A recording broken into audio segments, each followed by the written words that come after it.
Sometimes we can be awfully harsh on ourselves and generally lack self-compassion. This may include having self-critical thoughts and going over and over past mistakes or situations in our head. When we focus on these thoughts, our brain releases stress hormones, which can make us feel anxious, angry, and distressed. This can then lead to us feeling less motivated to do things and sometimes want to hide away. Often, this means we stop doing the activities that are meaningful to us. One thing we can do to reduce this pattern is working to activate other parts of our brain that are linked with soothing us. An example of something that can do this is having more compassion towards ourselves. Self-compassion has been repeatedly shown in research to increase our motivation, improve our self-worth, and also our resilience. Studies of brain scans show this is due to neurological changes that occur by reducing the threat system in our brain and enhancing our soothing system. So how do I become more self-compassionate?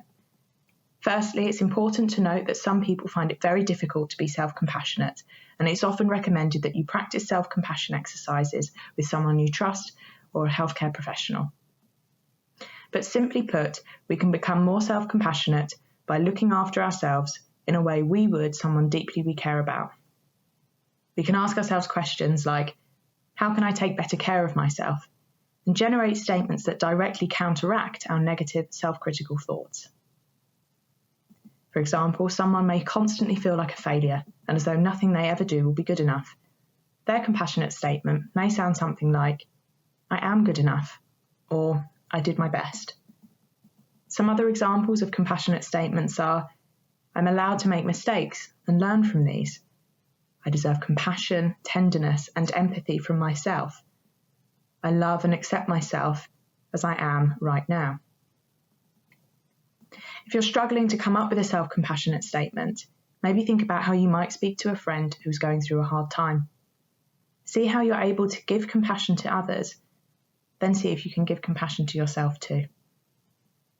Saying a compassionate statement to ourselves or writing it down somewhere might help to reinforce self-compassion and encourage us not to be so harsh on ourselves. So if you came up with a compassionate statement for yourself just then, try writing it down on a post-it note and sticking it by your mirror or on the fridge. It may help remind you to be a little bit more compassionate to yourself every day. Thank you.